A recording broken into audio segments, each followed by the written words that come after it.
અમરેલીમાં દીકરાના ઘર વૃદ્ધાશ્રમ ખાતે માતૃવંદના કાર્યક્રમ યોજાયો હતો। અમરેલીમાં દીકરાના ઘર વૃદ્ધાશ્રમ ખાતે ક્રિષ્ના પબ્લિક સ્કૂલ દ્વારા માતૃવંદના કાર્યક્રમ યોજાતા અનેરા ભાવવાહી દ્રશ્ય સર્જાયા હતા। આ કાર્યક્રમમાં ક્રિષ્ના પબ્લિક સ્કૂલના સ્ટાફ અને મેનેજમેન્ટે માર્ગદર્શન આપી કાર્યક્રમ સફળ બનાવ્યો હતો। વિદાય લીધેલી માની જગા દીકરીએ ક્યારે ગઈ હતી તે ખબર ના પડી। I'd like to dedicate this poem to daughters of Krishna School, their mother and sisters. Thank you very much. અને મેડમને ખબર છે હું બહુ સારું ભણાવું છું, પણ જ્યારે ઇંગ્લિશમાં સ્પીચ આપવાનું થાય ને ત્યારે મને નથી ગમતું, એટલે મેડમ કંઈક એવું કહેવા માંગતા હતા એ હું જરાક તમને કહું છું એક મિનિટમાં કે કાર્યક્રમનો હેતુ જે છે એ છે કે મોટે ભાગે ઘરે તમામ પ્રકારની જવાબદારીઓ આપણે એમ કહીશું કે ભાઈ એક માતા 100 શિક્ષકની ગરજ સારે છે।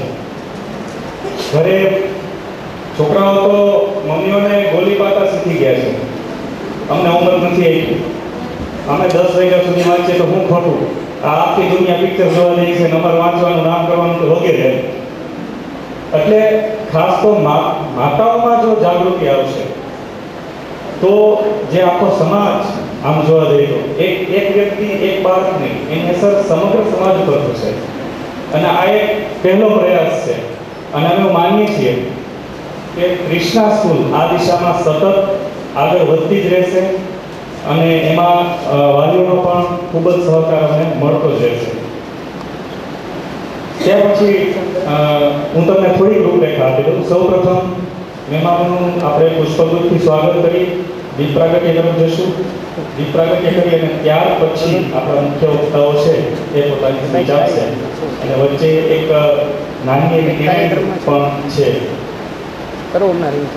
થોડો ઉંમરે છે આપ સૌને ઉપસ્થિત મહેમાનોનું।